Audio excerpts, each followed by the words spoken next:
제인과의 복수를 듣고 계신 귀하신 여러분, 안녕하세요. 저는 미자라고 합니다. 올해 74살이고 고향은 영암입니다. 머리는 딸이 첫 아이를 낳았을 때부터 하얗게 새었지요. 그때는 이미 충분히 고생했다고 생각했는데 지금 세상과 멀어지는 이 나이에 가슴이 찢어지고 속이 타는 배신을 목격하게 되었습니다. 하지만 바로 그 순간 제가 무언가 하지 않으면 딸이 조용히 죽어갈 것이라는 걸 알게 되었습니다. 소연, 저희 외동딸은 아버지가 일찍 돌아가셔서 어릴 때부터 저에게 의지하며 자랐습니다. 그녀는 28에 결혼했고 저는 그녀의 삶이 저보다 평안할 거라 생각했지만 뜻밖의 일이 벌어졌습니다. 소연이 둘째 아이를 낳았을 때 아기가 아직 붉은 피부였는데 그녀는 탈진과 전신쇠약으로 입원해야 했습니다. 그 소식을 듣고 저는 마음이 무너져 밤차를 타고 고향에서 도시로 달려갔습니다. 새벽에 병원에 도착했을 때 딸은 창백했고 눈은 멍든 듯 검고 입은 마치 집처럼 말라 있었습니다. 아이는 계속 젖을 갈구하며 울었고 딸은 뼈만 앙상하게 남아 있었습니다. 가장 아픈 것은 제가 도착했을 때부터 태진, 그녀의 남편이 어디에도 보이지 않았다는 것입니다. 태진은 제가 친아들처럼 아꼈던 사위였습니다. 전화를 걸어도 신호가 닿지 않고 문자도 답이 없었으며 의사에게 물어보니 가족이 입원 서류에 서명하고는 사라졌다고 했습니다. 딸 혼자 그곳에 누워 울지도 못할 정도로 지쳐 있었습니다. 저는 병원에서 모든 일을 처리하며 울지 않으려 애썼습니다. 조카가 기저귀를 차고 있는데 아무도 제때 갈아주지 않아 얼굴이 벌겋게 된 것을 보고서야 참지 못하고 화장실에 가서 얼굴을 감싸며 아이처럼 흐느꼈습니다. 조용히 간호사들에게 환자의 가족을 본 적이 있는지 물었더니 한 젊은 간호사가 귀옛말로 말했습니다. 선생님, 며칠 전 키 크고 젊은 남자가 임신한 여성과 함께 와서 서류를 제출하고 바로 떠났어요. 해외에서 출산할 거래요. 저는 얼어붙었습니다. 임신한 여성, 태진은 누구와 함께 간 거지? 말도 안 돼요. 하지만 어머니의 직감이 말했습니다. 뭔가 매우 잘못됐다고. 그날 밤 저는 잠을 이루지 못했습니다. 딸의 병상 옆에 앉아 마음이 누군가에게 핥히는 듯 아팠습니다. 휴대전화를 꺼내 딸의 부계좌에서 최근에 태진이 보낸 송금 내역을 여러 번 확인했습니다. 5일 전에 6천만 원이 넘는 큰 금액이 해외로 송금된 것을 발견했습니다. 수신인은 태국 여성 웰니스 국제병원이었습니다. 손이 떨리고 심장이 쿵쾅거렸습니다. 국제산부인과 병원? 곧바로 출입국 관리 경험이 있는 지인에게 태진이 출국했는지 확인을 부탁했습니다. 30분 후 그가 전화했습니다. 태진이 6일 전에 태국으로 갔고 나은이라는 이름의 여성과 동행했어요. 대학 시절 친구와 이름이 같네요. 저는 겨우 고맙다 라고 말하고 전화를 끊었습니다. 머리가 빙빙 돌았습니다. 태진, 합법적인 딸의 남편이 조산으로 입원 중인 아내를 두고 외국으로 불륜 상대와 함께 가서 아이를 낳으려 한 것입니다. 저는 말없이 앉아 있었지만 눈물은 이미 제 마음속에 남아있지 않았습니다. 저는 딸이 그런 남자와 함께 살게 할 수 없었습니다. 절대 안 됩니다. 다음 날 아침, 저는 딸네 집에 가서 아이를 위해 필요한 물건을 챙겼습니다. 문을 열자 집은 텅 비어 있었고 며칠 만에 곰팡이 냄새가 났습니다. 눈으로 집안을 훑어보니 탁자 위에 오래된 커피잔이 있었고 침실에는 태진의 반쯤 걸린 셔츠가 걸려 있었습니다. 서랍을 열어보니 부동산 서류와 은행 계약서가 보였습니다. 저는 망설이지 않고 휴대전화로 모든 관련 서류를 찍었습니다. 그날 오후 공증사무소에서 일했던 옛 친구 경자를 찾아갔습니다. 저는 단도직입적으로 물었습니다. 지금 집 팔고 난 위임장 좀 만들어줄 수 있나요? 집주인은 부부 2명인데 저는 딸 이름으로만 하고 싶어요. 병자는 믿기지 않는 듯 저를 쳐다봤지만 제가 모든 사정을 차분히 이야기하자 칼날 같은 눈빛으로 고개를 끄덕였습니다. 알겠습니다. 하지만 소연의 서명이 필요해요. 제가 말했습니다. 그럴 수 없어요. 지금 알면 딸이 견디지 못할 거예요. 그날 밤 병실에서 딸의 손을 잡고 조용히 말했습니다. 딸아, 엄마가 아이를 키우기 위해 몇 장 서류에 서명 좀 부탁할게. 여기 서명해줘.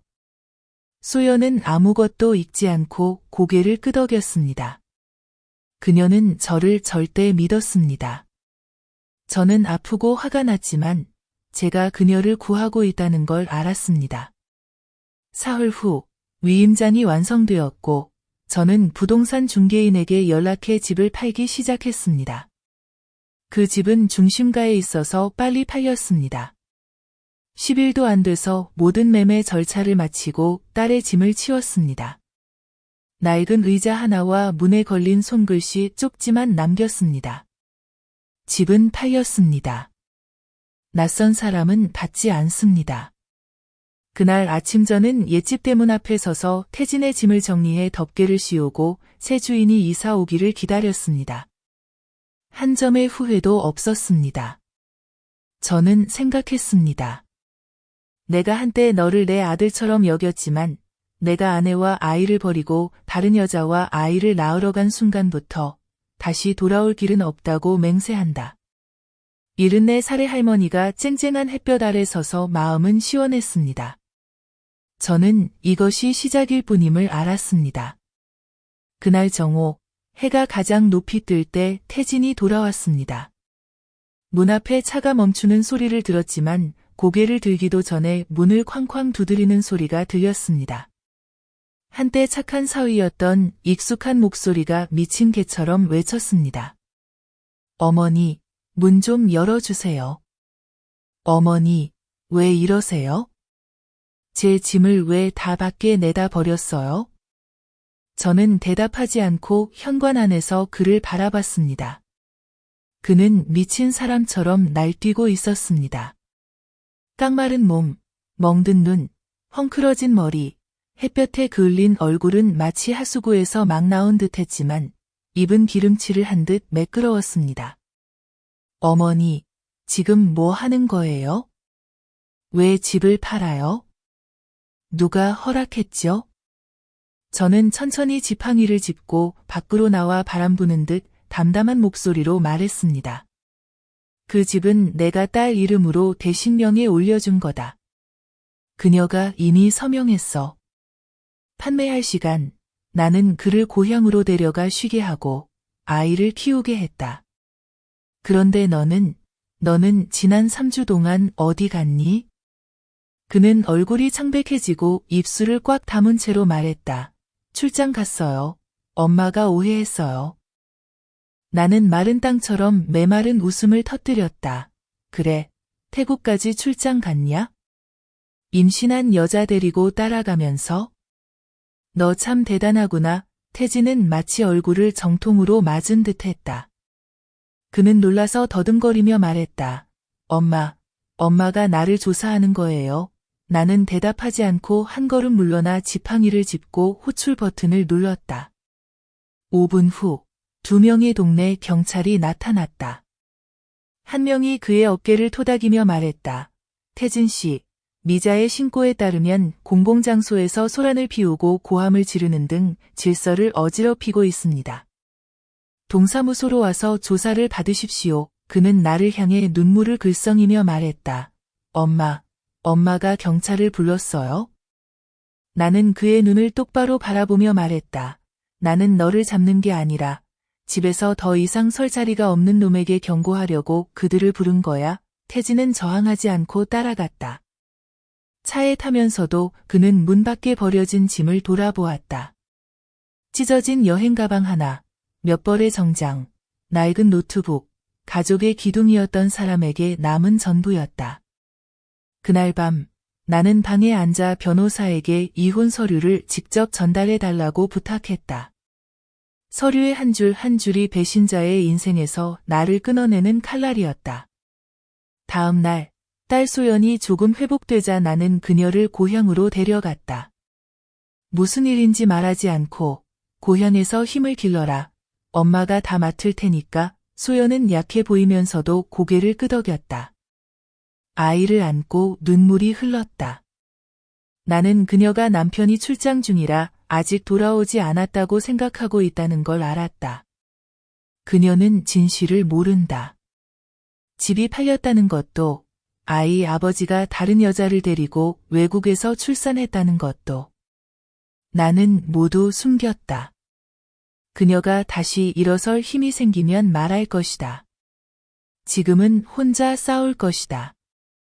일주일 후, 일방적 이혼 확인서가 도착하자 태진의 본색이 드러났다. 그는 변호사를 선임해 반소를 제기하고 내가 딸에게 집을 팔도록 속였다고 주장하며 재산 반환과 명예훼손 배상을 요구했다. 나는 웃었다. 법정에 가서 만두와 생수 한 병을 들고 그의 젊은 변호사를 보며 부드럽게 말했다. 요즘 애들 참 똑똑하네. 하지만 너희는 몰라. 이 늙은이가 법을 알기 전에 깡패 생활을 평생 했다는 걸. 법원은 위임장과 공증본 제출을 요구했고 나는 모두 제출했다. 소연의 서명과 날인, 증인까지 명확히 적혀 있었다. 그의 변호사는 입을 다물었고 태진은 화가 나서 나를 가리키려 했지만 판사는 경고하며 말했다. 태진 씨, 그런 태도는 재판부에 대한 무례입니다. 진정하시기 바랍니다. 그는 얼굴을 붉히고 변호사에게 속삭였다. 젊은 변호사는 다시 일어나 불명확한 간통 증거를 내놓으며 내가 의뢰인을 함정에 빠뜨렸다고 주장했다. 나는 내 변호사에게 눈을 돌렸다. 그는 내 오랜 친구의 아들이며 호주 유학 경험이 있었다. 그는 고개를 끄덕이며 USB를 꺼내 보여주었다. 그 안에는 공항 CCTV에서 편집한 영상이 있었다. 태진이 신생아를 안고 가방을 들고 가출산한 듯한 날씬한 배를 가진 여자의 옆을 걷고 있었다. 나는 태진을 올려다보며 말했다. 아마 아는 사람 딸이겠지. 법정은 침묵했다. 모두가 그를 광대로 보았다. 재판은 한숨 속에 끝났다. 공식 판결은 없었지만 모두가 알았다. 태진은 졌다. 나는 천천히 걸으며 고개를 들고 집으로 돌아갔다. 나는 알았다. 한 방 더 있으면 그가 무너질 거라는 걸. 그리고 나는 준비했다. 집에 도착해 나는 손자를 안고 잠든 딸의 머리를 쓰다듬었다. 내 눈이 갑자기 시큰해졌다. 자식을 사랑해서가 아니라 차갑게 식었어도 마음이 아직 아픔을 느낀다는 걸 알았기 때문이다. 그날 밤 나는 혼자 앉아 흰 종이에 몇 글자를 썼다. 여자의 공평함을 돌려줘라. 하늘까지 팔아야 한다 해도 해가 완전히 뜨기 전 나는 벌떡 일어났다. 전날 밤 잠을 이루지 못하고 다음 단계만 생각했다. 태진은 절대 지지 않을 것이다. 나는 안다.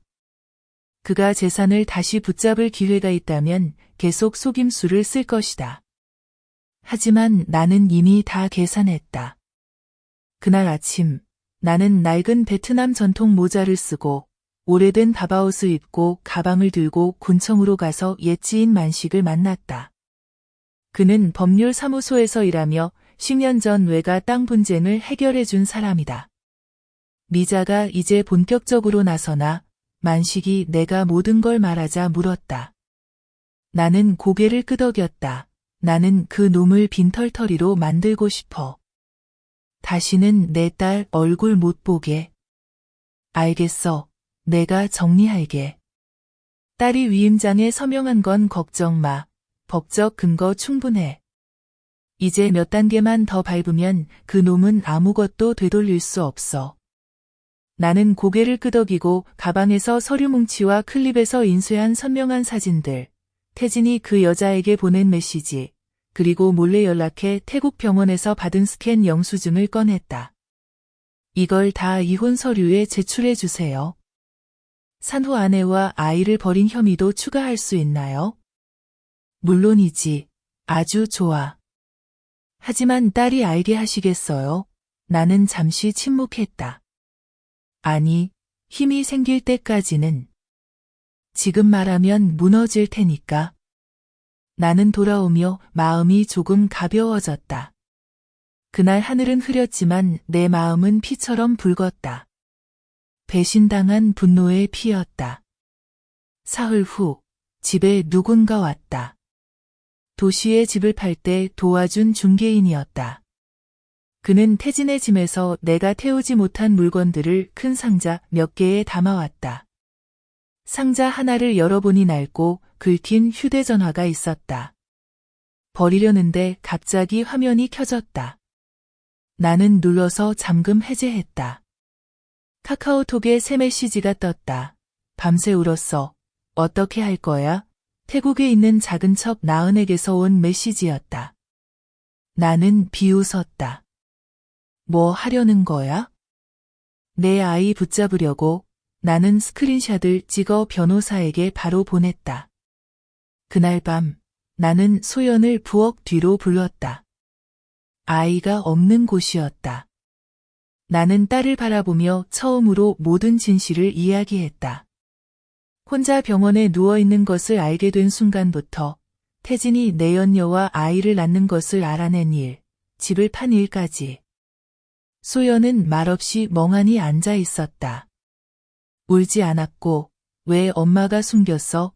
라는 질문도 하지 않았다.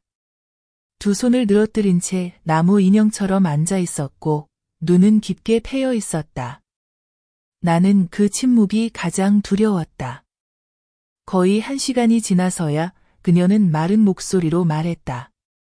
아빠가 무심한 줄 알았는데. 나는 그녀의 손을 잡으며 말했다.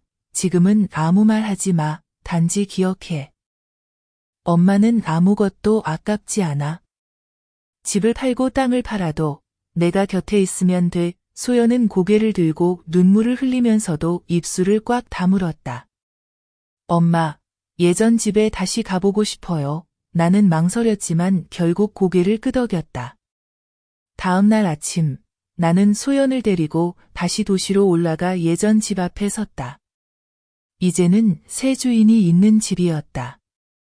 소연은 철창 밖에서 조용히 바라볼 뿐 아무 말도 하지 않았다. 갑자기 길 건너편에서 택시 한 대가 멈추고 태진이 내렸다. 그는 우리 모녀를 보고 얼어붙었다. 나는 소연을 뒤로 끌어내 가리고 섰다. 왜 여기 온 거야? 그가 더듬거리며 말했다. 나 소연이 만나고 싶었어. 내가 잘못했어. 한 번만 기회를 줘. 소연이 앞으로 나와 나를 밀치며 그를 똑바로 바라보았다. 내 딸은 아빠가 태어나기도 전에 버리고 떠난 사람 필요 없어. 병원에 입원한 아내를 두고 외국에서 여자와 아이를 낳은 남편도 필요 없어. 태진은 멍하니 서 있었다. 이제 너는 나와 아무런 관계도 아니고 우리 엄마와도 아무 상관없어. 소연은 말을 마치고 돌아섰다. 나는 뒤따라가며 지팡이를 꽉 쥐었지만 마음은 여전히 뜨거웠다. 그러나 나는 알았다. 오늘 내 딸은 큰 일을 해냈다는 것을. 그녀는 쓰러지지 않고 일어섰다. 그날 오후 고향으로 돌아가는 차 안에서 나는 딸에게 물었다. 후회하는 거 있어? 소연은 고개를 저으며 멀리 바라보았다. 더 일찍 알지 못한 게 후회돼요. 하지만 엄마가 없었다면 오늘까지 살지 못했을 거예요. 나는 딸의 손을 잡았다. 그 손은 여전히 여위었지만 전보다 단단했다. 나는 알았다. 이 싸움은 아직 끝나지 않았다는 것을. 내 이야기를 계속하기 전에 제인과의 복수 채널에 감동적이고 깊이 있는 가족 이야기를 놓치지 않으려면 좋아요를 누르고 구독과 알림 설정을 잊지 말아달라. 들어줘서 고맙다. 내 이야기로 돌아가자. 딸이 태진과 완전히 끊은 지 사흘 후 그가 고향에 나타났다. 그날 오후 나는 집 뒤에서 채소에 물을 주고 있었는데 오토바이 소리가 들렸다. 고개를 내밀자 그는 대문 앞에 서 있었다. 손은 긁히고 땀으로 흠뻑 젖었으며 얼굴은 붉게 달아올랐다. 그는 작은 배낭과 반쯤 시든 꽃다발만 들고 있었다. 엄마, 소연이 좀 만나게 해주세요. 제발요. 나는 잠시 멍해졌다가 천천히 대문으로 다가갔다. 손에는 호스가 들려 있었고 나는 짧게 말했다.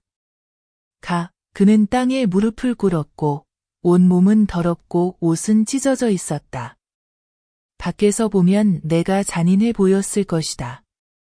하지만 나는 알았다. 그 같은 남자의 눈물은 한 푼 가치도 없다는 것을. 내가 잘못한 거 알아요. 하지만 딸을 한 번만이라도 보고 싶어요. 나는 냉정하게 대답했다. 문도 열어주지 않고 마음도 움직이지 않았다. 내 딸은 이제 평화롭게 살아. 내가 돌아오면 혼란만 일으킬 뿐이야. 가. 안 그러면 경찰에 신고할 거야. 태진은 머리를 벽돌 바닥에 박으며 주저앉았다. 그런데 익숙한 목소리가 들렸다. 피해자인 척하던 그가 하는 말이었다. 엄마, 난 그럴 마음이 아니었어요. 그 여자애가 유혹했어요. 난 어리석었어요. 하지만 엄마도 알잖아요. 그때 난 소연을 많이 사랑했어요. 나는 말을 끊으며 꾸짖었다. 사랑하면서 왜 아내가 유산해 병원에 누워있는데 여자 데리고 외국에 가서 아이를 낳아? 태진은 아무 말도 하지 않았다. 나는 귀를 가리키며 말했다.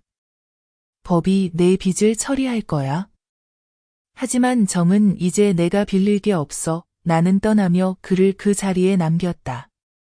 그러나 끝이 아니었다. 그날 밤 가족이 밥을 먹고 있을 때 뒷문에서 소리가 났다. 나는 즉시 일어나 누군가 침입했다. 라고 외쳤다. 부엌으로 달려가 손전등을 켜고 멈칫했다. 태진이 있었다.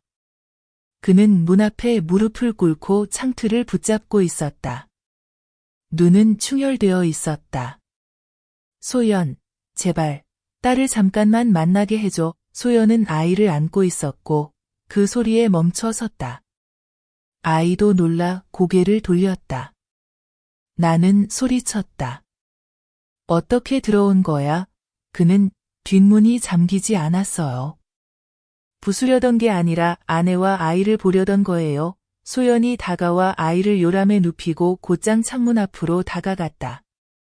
봐, 태진이 고개를 들었다. 눈이 커지고 눈물이 비처럼 쏟아졌다. 아이가 너무 예뻐. 엄마를 너무 닮았어. 소연은 그를 노려보며 한 손을 들어 창살 너머로 세게 뺨을 때렸다.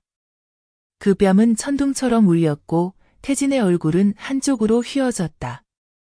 다시는 나를 자기야라고 부르지 마. 내 아이는 내가 낯선 사람처럼 바라볼 존재가 아니야. 나는 달려가 뒷문을 열고 큰 빗자루를 들었다. 지난번에 안 때린 게 다행이야. 밤에 우리 집에 몰래 들어오다니. 여기가 어디라고 생각해? 태진은 허둥지둥 뒤로 물러났다. 나는 담장까지 쫓아가며 소리쳤다. 가. 눈앞에서 사라져.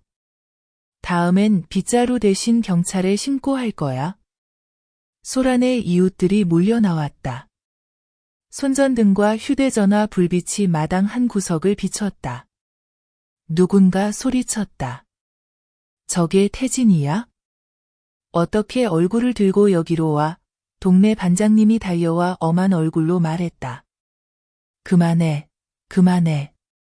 밤에 주민 집에 침입하면 법에 저촉돼. 경찰서로 가자. 나는 팔짱을 끼고 한숨을 내쉬었다. 태진은 연행되었고 더 이상 소리를 지르지 않았다. 얼굴을 숙인 채였다. 마을이 조용해진 후 나는 집으로 돌아왔다. 소연은 아직도 그곳에 서 있었고 손이 떨리고 있었다. 나는 다가가 그녀의 어깨를 받쳤다. 괜찮아. 그녀는 고개를 저었지만 입술은 꽉 다물었다. 미안해요, 엄마. 뒷문을 열어둬서. 아니야, 내 잘못이 아니야. 그 사람 잘못이야. 넌 강해졌어. 엄마가 봤어. 이제 엄마가 다 책임질게. 그날 밤 나는 공식적으로 읍사무소의 가족을 태진의 괴롭힘으로부터 보호해달라는 요청서를 작성했다. 동시에 이혼 서류에 새로운 모든 상황을 추가했다. 나는 이것이 마지막 일격이 될 것을 알았다. 태진은 이제 아무것도 남지 않았다. 집도, 아이도, 명예도 없고 남은 것은 수치심과 감당해야 할 결과뿐이었다.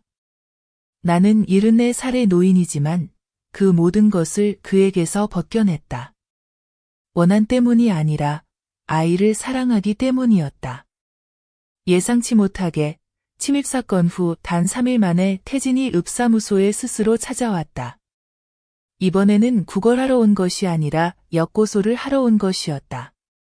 그날 아침 나는 손주에게 밥을 먹이고 있을 때 마을 이장이 전화했다. 미자 씨, 읍사무소에 잠시 올 수 있나요? 태진이 고소장을 제출했어요. 나는 짜증이 났지만 침착한 목소리로 말했다. 뭐라고 하던가요? 그가 당신이 흡연권을 남용하고 재산을 빼앗았으며 딸에게 이혼 신청서를 쓰게 하여 자신을 집에서 쫓아냈다고 주장해요. 그리고 그날 밤 폭행당했다고도 했어요. 나는 손에 먹이던 죽을 거의 목이 메어 삼키지 못했다. 숟가락을 내려놓고 겨우 말했다. 알겠습니다. 바로 갈게요. 읍사무소에 도착하니 그는 구겨진 흰 셔츠를 입고 지친 얼굴로 앉아 있었다. 내가 보이자마자 그는 벌떡 일어나 목소리를 높였다. 바로 당신이 우리 가족을 망쳤어요. 당신이 소연에게 이혼을 부추겼어요. 나는 고소할 거예요.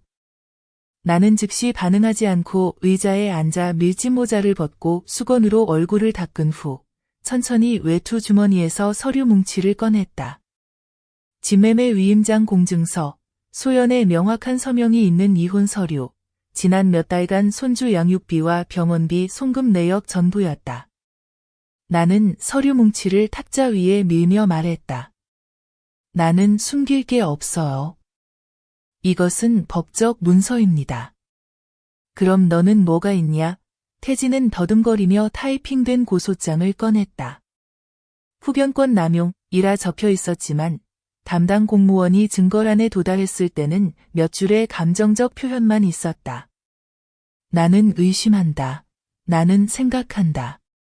젊은 공무원은 나를 보고 태진을 바라보며 말했다. 태진 씨, 이 고소장은 법적 근거가 없습니다. 이혼은 합법적이며 집은 공증된 매매가 완료되었습니다.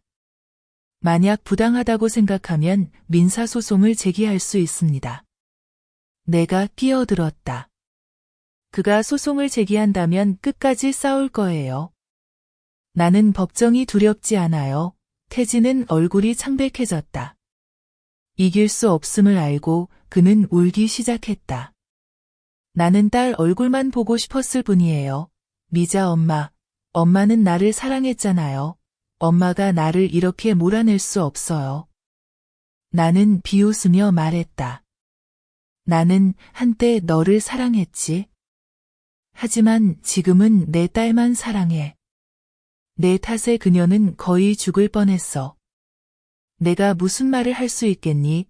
태진은 읍사무소 한가운데 무릎을 꿇었지만 아무도 말리지 않았고 아무도 동정하지 않았다. 밖에 있던 몇 사람이 웅성거렸다. 저 사람 맞아? 저렇게 생기고 아내는 병원에 누워있고 바람둥이랑 놀러 다니고 그 여자를 태국으로 데려가 아이 낳게 하고 집을 다시 받으려고 했대. 그럴 만하지. 나는 일어나 바바옷을 바로잡으며 한때 내 소중한 사위였던 그를 내려다보았다. 나는 내가 피를 흘리며 대가를 치르길 바라지 않아. 나는 내가 살아온 대로 책임도 명예도 의리도 없이 비참하게 사는 인생을 살기만 하면 돼. 나는 돌아서서 집으로 향했다. 밖은 불처럼 뜨거운 햇볕이 내리쬐었지만 내 등은 곧게 펴졌고 발걸음은 흔들리지 않았다. 하지만 나는 이 전쟁이 아직 끝나지 않았다는 것을 알았다. 그날 밤 변호사에게서 전화가 왔다. 두 번째 재판 일정이 정해졌고 상대방이 민사소송을 제기하여 재산 분할과 자녀 방문권을 요구했다고 했다. 나는 씁쓸하게 웃으며 말했다. 좋아, 기다릴게. 그 후 3주 동안 나는 모든 것을 준비했다. 변호사와 함께 소연이 조산한 순간부터 태진이 돈을 해외로 송금한 내역, 공항에서의 태진 영상, 태국 병원 영수증, 태진과 내연녀의 애정 메시지, 그가 돌아가고 싶다고 부탁한 녹음까지 모든 증거를 정리했다. 나는 프린터 사용법과 지출 내역을 엑셀로 만드는 법을 배웠다. 이 나이에 생각도 못했던 것들을 익혔다. 매일 밤 늦게까지 깨어있으면서 단 한 가지를 확실히 했다. 내 딸이 더 이상 아무것도 잃지 않도록. 재판 전날 밤, 나는 손주를 데리고 마당에 나와 무릎에 앉혀 오래된 자장가를 불렀다. 소연은 옆에 조용히 서 있었다. 그리고 그녀는 내 어깨에 손을 올리고 조용히 말했다. 엄마, 내일은 내가 직접 말할게요. 내가 직접 마주하고 싶어요. 나는 올려다보니 그녀 눈에 불꽃이 있었다. 나는 고개를 끄덕이며 말했다. 하지만 내가 틀린 말을 하면 엄마가 일어설 거야. 소연은 오래전에 사라졌던 미소를 지었다. 엄마, 내일은 더 이상 두려워하는 아이가 아니에요. 다음 날 아침, 우리는 함께 법원에 갔다. 몰래 가지도 두렵지도 않았다. 태진은 일찍 와 있었다. 나와 소연을 보자 그의 얼굴이 변했다. 우리는 곧장 들어갔다. 눈도 마주치지 않고 누구도 양보하지 않았다. 나는 알았다. 오늘이 결말이라는 것을. 재판은 정확히 오전 8시에 시작되었다. 재판장은 꽉 찼다. 나와 소연, 양측 변호사, 그리고 태진 외에도 몇몇 호기심 많은 시민들이 지켜보고 있었다. 분위기는 무겁고 비가 오기 전에 먹구름처럼 짙었다. 재판장은 중년 여성 판사로 엄격한 얼굴이었다. 개회 후 그녀는 서류를 내려다보고 말했다. 이 사건은 이혼 후 공동재산 분할과 자녀 방문권을 요구하는 민사소송입니다. 원고는 박태진 씨이고 피고는 응우엔 T 소연 씨입니다. 원고 측 대표가 진술해 주시기 바랍니다. 태진 변호사, 30대 중반 안경을 쓴 남자가 일어나 자신감 넘치는 목소리로 말했다. 존경하는 재판부 여러분, 제 의뢰인은 이혼과 재산 이전 과정에 강압이 있었다고 생각합니다. 구체적으로 피고는 병원에 누워 정신이 혼미한 상태에서 모친에게 조종당해 서류에 서명했습니다. 나는 당장 일어나고 싶었지만 소연이 내 손을 꽉 잡았다. 그녀는 재판정의 경계석을 똑바로 바라보며 떨지 않았다. 변호사는 계속 말했다. 또한 제 의뢰인은 아버지로서의 의무를 결코 포기하지 않았습니다. 자녀 방문 금지는 그의 권리를 침해하는 행위입니다. 그가 말을 마치기도 전에 소연이 벌떡 일어났다. 반박하겠습니다. 판사가 고개를 끄덕였다. 법정 전체가 그를 바라보았고 소연이 앞으로 나아가며 강철 같은 눈빛으로 말했다. 저는 분명히 말씀드립니다. 아무도 저에게 서명을 강요하지 않았습니다. 제가 어머니에게 위임장을 서명할 때 제가 무엇을 하는지 분명히 알고 있었습니다. 저는 어머니를 믿었고 제가 입원해 있을 때 남편이 어디에 있었는지도 잘 알고 있습니다. 법정은 완전히 침묵에 휩싸였고 소연은 휴대폰을 꺼내 미리 준비한 USB를 프로젝터에 꽂았다. 큰 스크린에는 태진이 태국공항에서 신생아를 안고 젊은 여성의 손을 꽉 잡고 있는 사진이 나타났다. 속삭임이 퍼졌다. 이것은 원고 측 의뢰인이 조산으로 입원한 시기에 다른 여성과 해외에 있었던 증거입니다. 그 시점 전후 6개월 동안 그는 한 푼도 보내지 않았고 전화 한 통 하지 않았으며 저와 아이에 대해 단 한마디도 묻지 않았습니다. 소연은 또 다른 서류 뭉치를 꺼내며 말했다. 이것은 송금 내역서입니다. 송금인, 박태진, 수신인, 방콕 산부인과 병원. 저는 확인을 요청했으며 이것은 그 여성의 출산 비용입니다. 태진은 아래에 앉아 얼굴이 창백해졌고 소연은 상대 변호사를 똑바로 바라보며 말했다. 저는 병상에 누워있을 때 배신당했고 갓 태어난 아이와 함께 버림받았습니다. 남편이 어머니가 저와 아이를 구하기 위해 팔아치운 재산을 나누자고 할 권리가 있습니까? 판사는 고개를 끄덕이며 서류에서 눈을 떼지 않았다. 그녀는 태진의 변호사에게 돌아서며 물었다. 원고 측 변호사, 반박할 말 있습니까? 그는 머뭇거리며 몇 마디 하다 고개를 숙였다. 의뢰인이 직접 말씀드리겠습니다. 태진은 병든 사람처럼 얼굴이 창백하게 일어섰다. 저는 제가 잘못했다는 것을 압니다. 하지만 저는 단지 아이를 보고 싶었을 뿐입니다. 저는 모든 것을 잃었습니다. 이번에는 소리쳤다. 모든 것을 잃은 것은 내가 선택한 결과다. 나는 너를 친자식처럼 여겼고 집문서도 모두 너에게 맡겼다. 그런데 내가 아내가 죽음을 기다릴 때 다른 여자 품에 안겨 출산을 선택했다. 잃었다고 하지 마라. 너는 이미 너무 많이 얻었다. 판사의 망치 소리에 나는 앉았지만 그녀의 눈빛은 나를 향해 매섭지 않았다. 그녀는 이해했다. 10분 후 법정은 평의에 들어갔고 우리는 침묵 속에 기다렸다. 소연은 내 손을 잡았다. 그녀의 손바닥은 땀으로 젖었지만 손은 떨리지 않았다. 판사가 돌아와 판결을 읽었다. 모든 증거, 증언 및 상황을 검토한 후 재판부는 원고가 재산 소유권과 피고의 현재 재산에 대한 기여를 입증하지 못했으므로 재산 분할 청구를 기각합니다.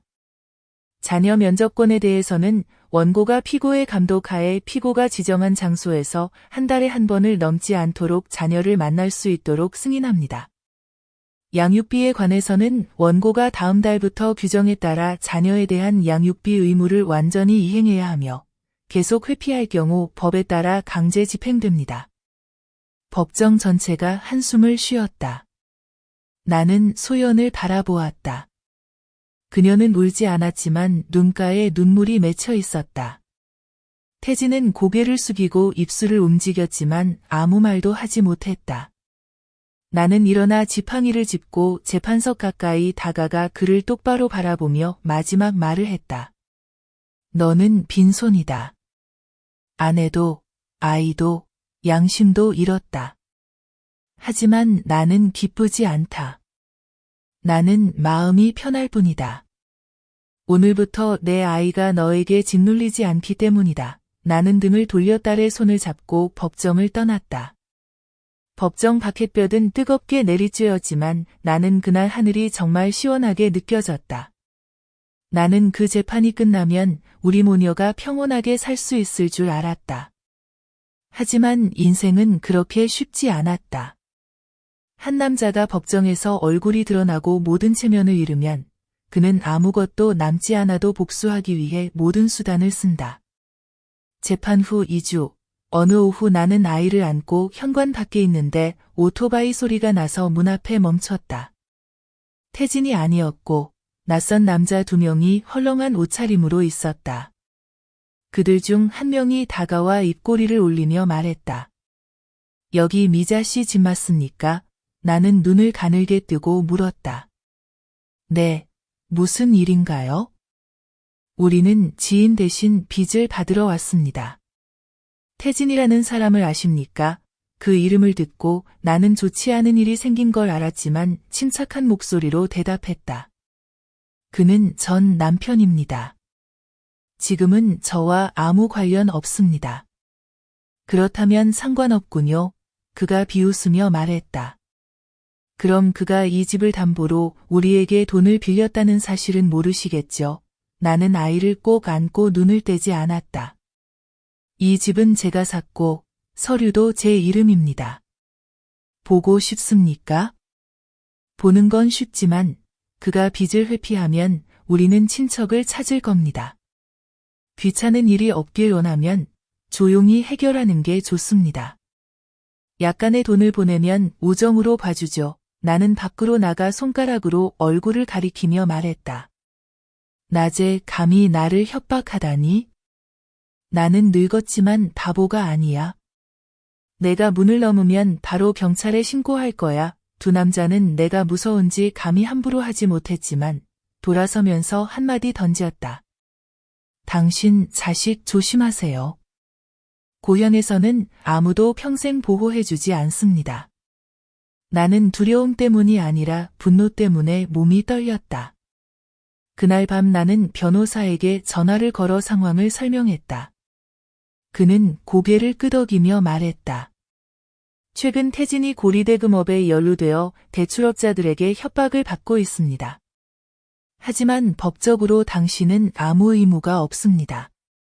마을 경찰에 신고하고 물러서지 마세요. 나는 그대로 했다. 다음 날 마을 이장과 경찰이 집에 와서 처음부터 끝까지 이야기를 들었다. 그들은 지역 감시를 강화하고 우리 모녀를 보호하겠다고 약속했다. 하지만 가장 속상한 것은 태진이 멈추지 않았다는 것이다. 나는 도시의 지인을 통해 그의 동태를 감시했다. 일주일 후 나는 소식을 들었다. 태진은 직장을 잃고 내연녀에게 쫓겨 허름한 하숙방에서 떠돌고 있었다. 그는 친구들에게 도움을 요청하는 문자와 함께 소연을 악독하다고 욕하며 전 장모는 뱀같은 인간 위장자라고 말했다. 한 지인이 그가 우리를 욕하는 녹음 파일을 보내주었는데 반쯤 미친 듯한 목소리로 말했다. 그들이 내 인생을 망쳤다. 나는 아무것도 남지 않았다. 내가 죽으면 그들도 다 끌어내릴 것이다. 나는 듣고 등골이 오싹했다. 두려워서가 아니라 그가 무모할 수 있다는 걸 알기 때문이었다. 그날 밤 나는 모든 문을 잠그고 깊이 잠들지 못했다. 아이는 평화롭게 잤지만 나는 새벽까지 깨어 있었다. 나는 보안 카메라를 살까 생각했지만 시골집이라 제대로 된 시스템을 설치할 돈이 없었다. 그래서 나는 친척 동생에게 부탁했다. 그 애는 전기 수리 일을 해서 마당에 몇 개의 센서 등과 간단한 경보기를 설치해 주었다. 낯선 사람이 대문 가까이 오면 불이 켜지도록 했다. 나는 대문 앞에 카메라 있음, 낯선 사람 출입 금지, 침입 시 법적 조치라는 팻말도 걸었다. 그 팻말을 건 지 사흘도 안 돼 한밤중에 경보기가 울렸다. 나는 번쩍 일어나 손전등을 들고 문을 살짝 열어 밖을 보았다. 누군가가 바나나 나무 뒤에 숨어 있었다. 나는 경찰에 전화했고 그들은 곧 도착했지만 아무도 잡지 못했다. 다음 날 나는 바나나 나무 뿌리를 파냈다. 땅속에서 새것 같은 작은 칼 하나가 대충 묻혀 있었다. 나는 한숨을 쉬며 마음이 얼어붙었다. 아무도 태진이라고 확신할 수 없지만 나는 그 외에는 아무도 그런 짓을 하지 않았다는 걸 알았다. 나는 조카를 꼭 안고 이마에 입을 맞췄다. 내 딸은 야간 근무 중이라 아직 집에 없었다. 나는 아무 말도 하지 못했다. 나는 결심했다. 또 그런 일이 생기면 집을 옮겨 멀리 떠나겠다고. 복수하겠다고 말했지만 지금 내가 치러야 할 대가는 끊임없는 불안뿐이었다. 하지만 그때부터 나는 마지막 한 방을 날려야 한다는 걸 알았다. 그가 다시는 일어설 수 없도록 만드는 한 방. 기회는 변호사가 나에게 태진이 세 곳에서 연체 중이라는 신용기록 사본을 보내면서 왔다. 한 곳은 이미 소송 중이었다. 나는 미소 지으며 말했다. 때가 왔다. 이 기록을 세상에 드러내겠다. 그를 해치려는 게 아니라 우리 아이들을 영원히 보호하기 위해서다. 나는 마지막 걸음을 내디뎠다. 피로 복수하는 게 아니라 딸과 그 남자 사이의 족쇄를 영원히 끊기 위해서였다.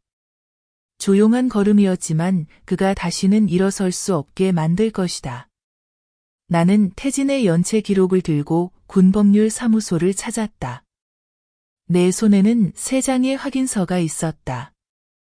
태진이 새 금융기관에서 연체 중이고 2곳은 이미 법원 소송을 진행 중이며 한 곳은 채무자가 도피하고 있으며 상환 능력이 없다. 고 명시되어 있었다. 나는 서류를 탁자 위에 내려놓고 변호사에게 말했다. 이걸 집행기관에 보내주세요. 나는 그들이 알길 원했다.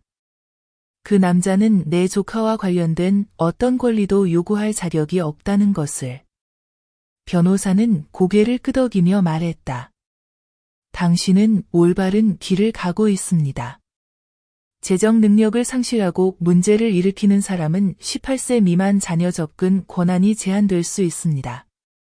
확실합니까? 나는 햇살이 부드러워진 창밖을 바라보며 말했다. 확실합니다. 나는 증오 때문에가 아니라 보호하기 위해 이 일을 한다.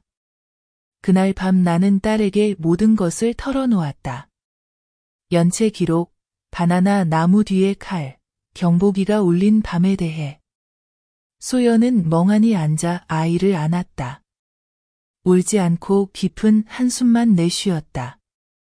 엄마, 내가 정말 바보였다는 걸 알아요.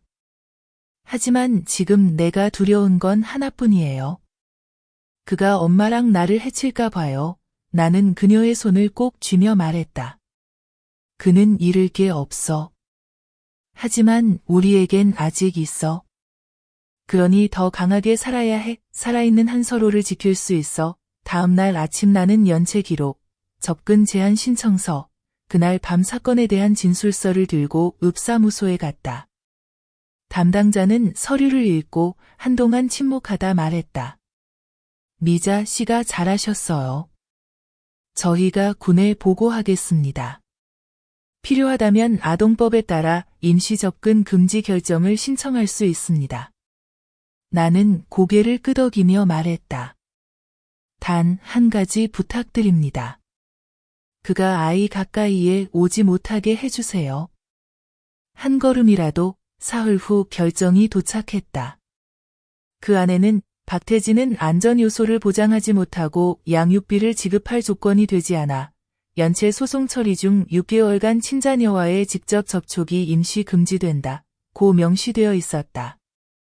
나는 서류를 들고 손은 떨렸지만 마음은 평온했다.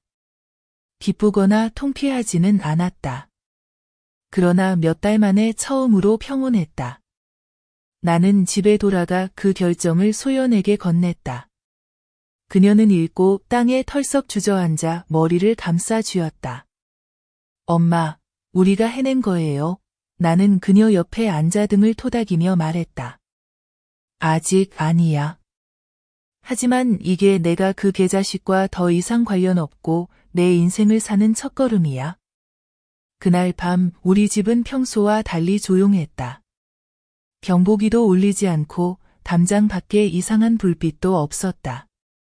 아기 요람에서 들리는 고른 숨소리와 정원에서 들리는 매미 소리만 있었다. 하지만 일이 끝난 건 아니었다.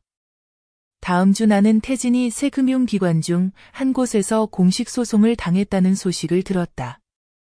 소환장이 그의 하숙방으로 발송되었으나 받는 사람이 없었다. 그는 수배 대상이 되었다. 나는 그가 어디에 있든 신경 쓰지 않았다. 다만 그가 우리 모녀의 삶에 더 이상 존재할 자격이 없다는 것만 알았다. 어느 날 오후 나는 소연과 마당에 앉아 함께 채소를 심고 물을 주며 아기가 말 배우는 소리를 들었다. 아기는 외할머니, 엄마, 2 단어를 말했다. 우리는 서로를 바라보며 아기를 꼭 안았다.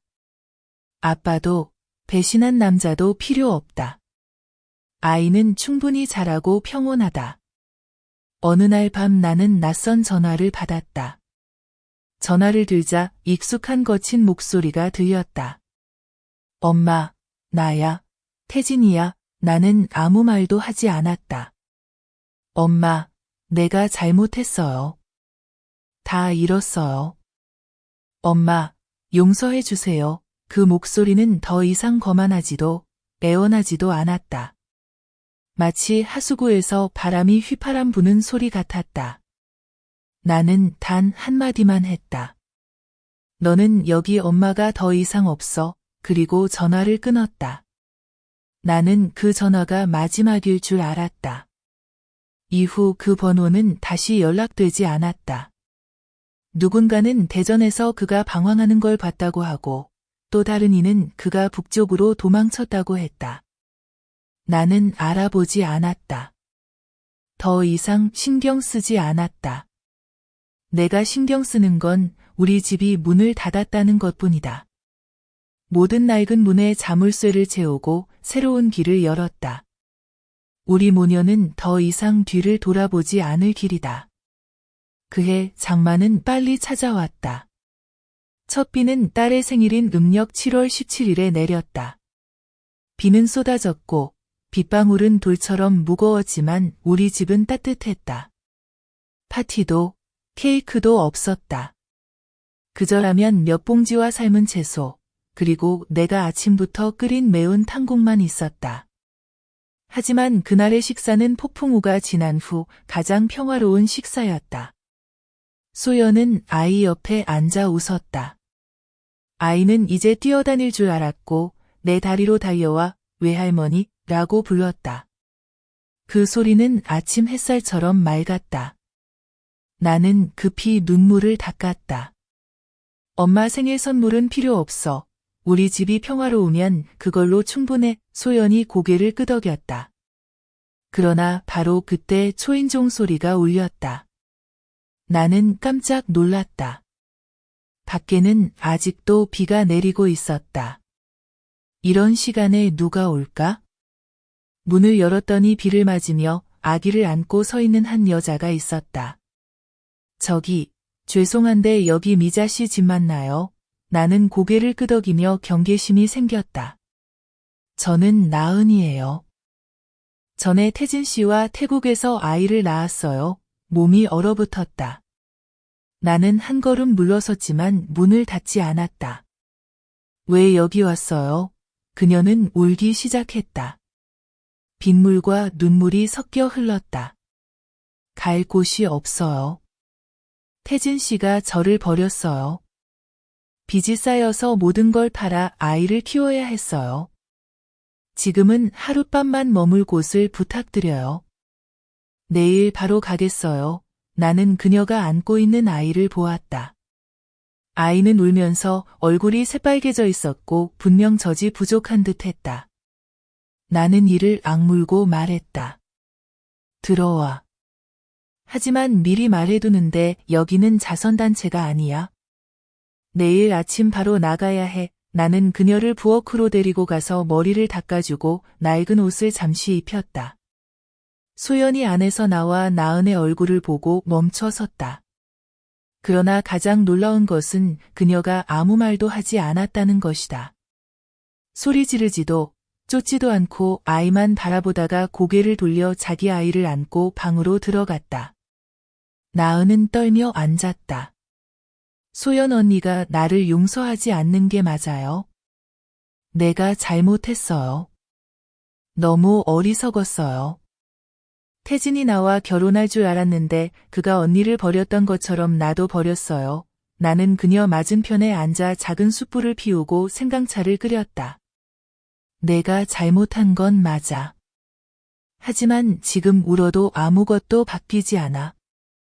내 아이는 죄가 없어. 아이는 엄마가 필요해. 그러니까 엄마답게 살아야 해. 나은은 흐느꼈다. 그날 밤 나는 그녀를 부엌 바닥에 아이 옆에 재웠다. 나는 깨어서 지켰다. 낯선 사람에게 맡기기 불안했다. 다음 날 아침 나는 라면 한 봉지를 끓여 그녀에게 주었다. 먹고 나가. 나는 그녀를 미워하지 않았다. 하지만 그녀를 받아들일 수 없었다. 우리 집은 가족을 파괴한 옛사람을 위한 자리가 아니었다. 나은은 고개를 끄덕이며 반대하지 않았다.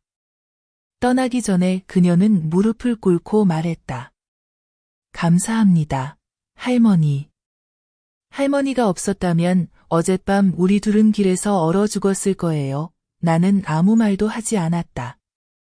그녀가 떠난 후 소연이 내 옆에 섰다. 잠시 후 물었다.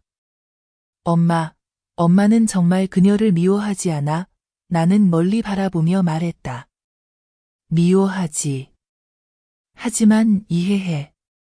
세상은 흑백만 있는 게 아니야. 유혹당하고 속아 넘어가 빠져든 딸들도 있어. 그들이 두려워하고 후회할 줄 안다면 아직 구할 수 있어.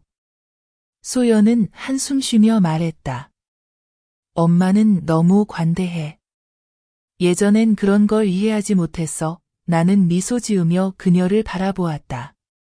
그때는 내가 무너진 후 다시 일어설 수 있다는 걸 몰랐기 때문이야. 이제 너는 달라졌어. 며칠 후 나는 우연히 군시장에서 나은을 다시 만났다.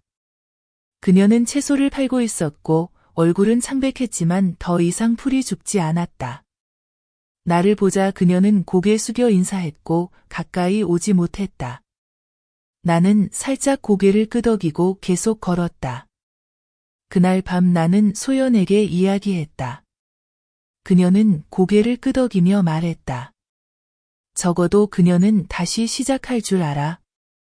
저 남자보다 나아. 나는 그 이름을 다시 입에 올리지 않았다.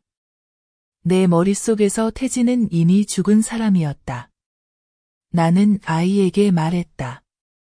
이제부터 우리 집에서는 그 이름을 부르지 않을 거야. 아빠도, 전 남편도 아니야.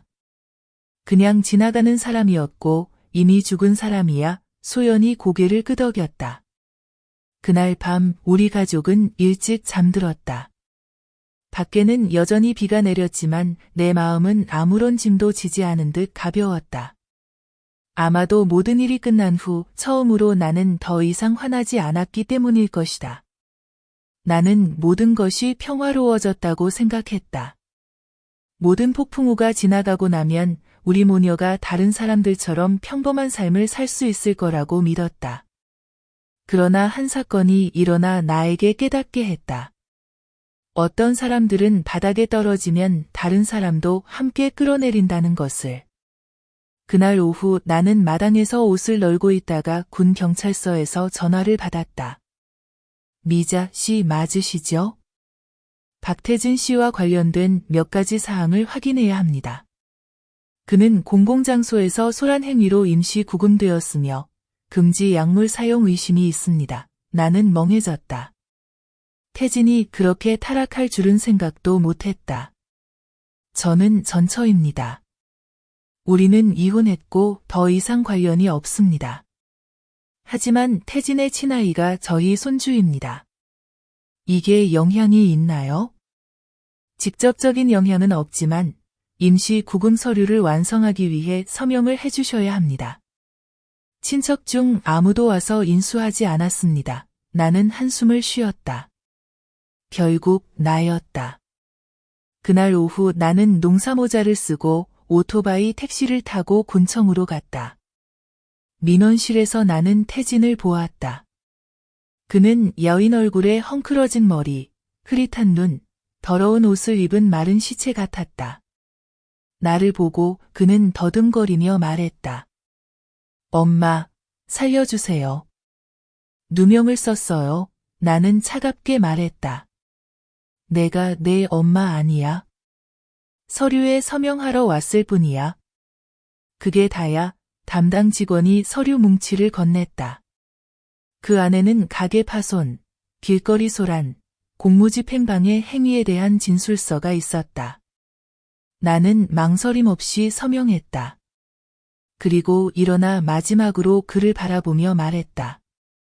내가 너를 사랑해서 온 게 아니야. 큰일 나면 내 아이가 피해보는 게 싫어서야. 내가 자초한 일이야.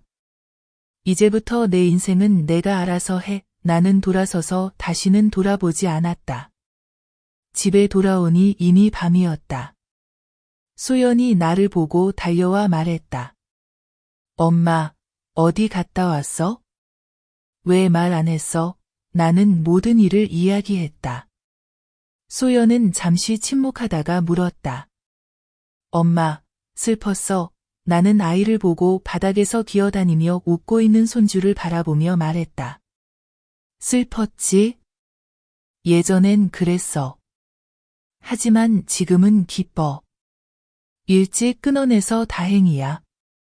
만약 계속 얽혀 있었다면 내가 여기 앉아있지도 못했을 거야. 소연은 고개를 끄덕이며 눈물을 글썽였다. 그날 밤 나는 현관 밖에 앉아 향을 피우고 조상님께 기도했다. 빚과 원한을 모두 내려놓겠습니다. 남은 것은 하늘과 땅이 결정하시길. 우리 자손들에게 평안을 빕니다. 다음 날 아침, 마을에 소문이 퍼졌다. 태진이 공식적으로 기소되었다는 소식이었다. 아무도 보석을 서지 않았고 친가 가족은 책임을 거부했다. 그들은 단도직입적으로 말했다. 내가 한 일은 내가 책임져야 한다. 이혼한 후 한 번도 집에 온 적 없다. 나는 이웃 영숙에게서 소식을 듣고 혀를 차며 말했다. 인생이란 그런 거야? 뿌린 대로 거두는 법이지. 하지만 폭풍이 지나갔다고 생각한 바로 그 순간 또 다른 전화가 걸려와 나는 멍해졌다. 낯선 변호사가 태진을 대표한다고 하며 교정이 끝난 후 자녀 양육권 보류에 대해 협상하고 싶다고 했다. 나는 화가 치밀어 책상을 세게 쳤다. 그 녀석이 무슨 얼굴로 또 요구를 해? 아내와 아이를 그렇게 해친 놈이 지금 와서 아버지 권리를 유지하고 싶다고? 변호사는 정중하게 말했다. 부인, 법에는 금지 규정이 없습니다. 가족이 아버지가 도덕적으로 부적격하다는 충분한 증거를 제시하지 않는 한 출소 후에는 후견인 권리를 요구할 수 있습니다. 나는 전화를 끊고 더 이상 말하지 않았다. 하지만 그날 밤 나는 판결문, 연체 서류, 임시구금서, 경찰이 보낸 정신건강검진서 등 모든 서류를 모았다. 나는 결심했다. 태진의 아버지 권리를 전부 박탈하는 신청서를 제출하겠다고. 원한 때문이 아니라 우리 아이가 과거의 여자 앞에서 무릎 꿇고 어둠 속에서 기어다닌 아버지의 오명을 지니지 않고 자라길 원했기 때문이다. 나는 소연에게 말했다. 너 동의하니?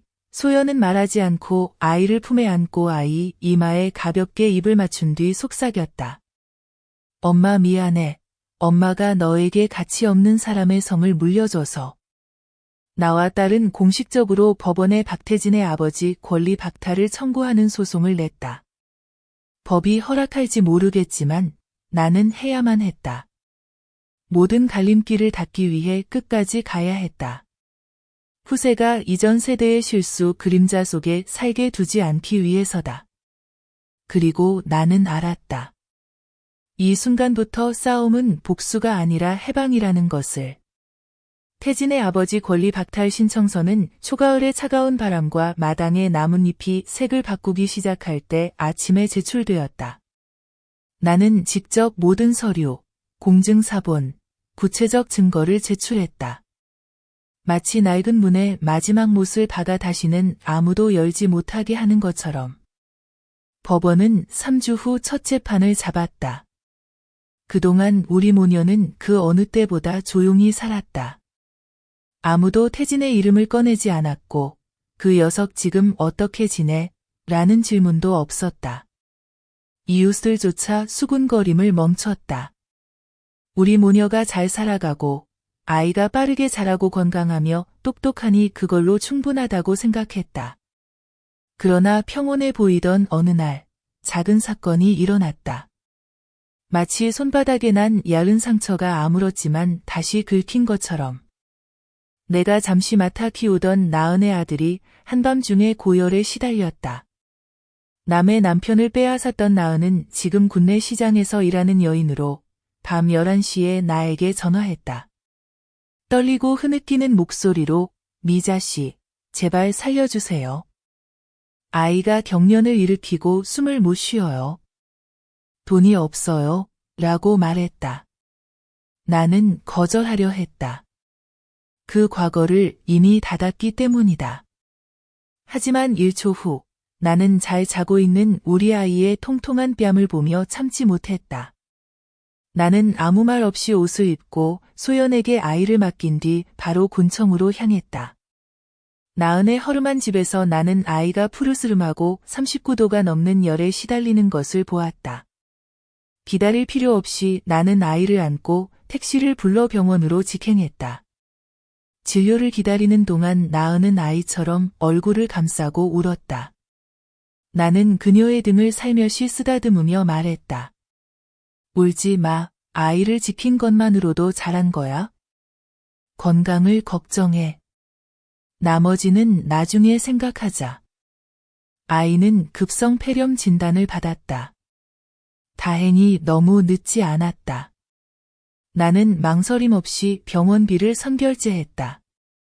그날 밤 나는 복도 의자에서 잠을 이루지 못했고 나은은 아이 침대 옆에 누워 있었다. 밤새 한 가지 질문이 머릿속을 떠나지 않았다. 태진이 둘째 아들이 죽을 뻔했다는 걸 알면 돌아설까? 나는 알았다. 절대 그럴 리 없다는 것을. 그는 한 번도 돌아선 적 없으니까. 다음 날 아침, 나은은 내 앞에 무릎을 꿇고 눈물을 흘리며 말했다. 미자 씨, 제가 조금씩 갚을게요. 설거지든 서빙이든 뭐든 해서 미자 씨가 손해보지 않게 할게요. 나는 고개를 저었다. 나는 돈이 필요 없어. 내가 제대로 된 엄마로 살아주기만 하면 돼. 내 아이가 아버지의 잘못된 길을 걷지 않도록. 나은은 고개를 숙였고 아무 말도 하지 못했다. 집에 돌아오니 소연이 걱정스러운 눈빛으로 나를 바라보았다. 엄마는 그들을 생각할 수 있네요. 마음 약해질까 봐 두렵지 않나요? 나는 앉아 한숨을 쉬며 말했다. 나는 약하지 않아. 하지만 그 아이가 버려진 존재라고 생각하며 자라는 건 원하지 않아. 소연은 잠시 생각하다 고개를 끄덕였다. 그럼 나중에 그 아이가 커서 아버지가 누구인지 알고 싶어 하면? 나는 마당에서 우리 아이가 갖추온 강아지와 깔깔 웃으며 노는 모습을 바라보며 말했다. 그땐 진실을 말해줄 거야. 하지만 잔인하지 않게, 원망하지 않고, 사실만. 그리고 아이가 다른 길을 선택하도록. 며칠 후, 나은은 삶은 고구마 한 봉지와 말린 생선 2마리를 들고 우리 집에 왔다. 이게 전부예요. 미자 씨, 받으시면 마음이 덜 불편할 것 같아요.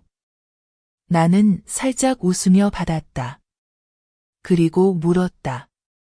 나중에 아이 교육시킬 생각 있나요?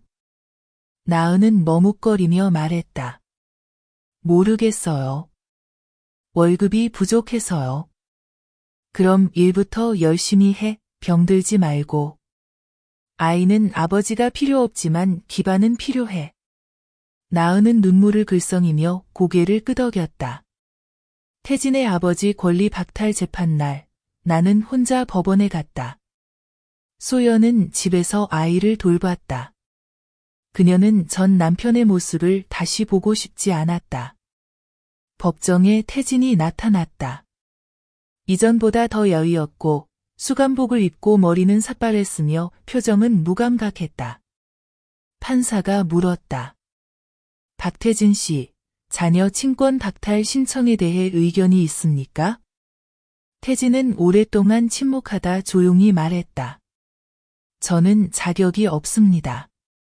한 여자를, 한 아이를, 한 가정을 지키지 못했습니다. 지금은 그 모자가 평안하기만을 바랍니다. 나는 그 말이 전부 진실이라고 믿지 않았지만 그가 모든 것을 잃었다는 것은 분명히 알았다. 법원은 신청을 승인했다. 태진의 친권은 영구 박탈되었으며 상급 법원의 복권 결정이 있을 때까지 유지된다. 나는 법원을 나서며 마음이 가벼웠다. 한 시대가 끝났고 74세의 나는 처음으로 마음이 비었지만 깨끗함을 느꼈다. 그 재판 이후로 나는 악몽을 꾸지 않았다.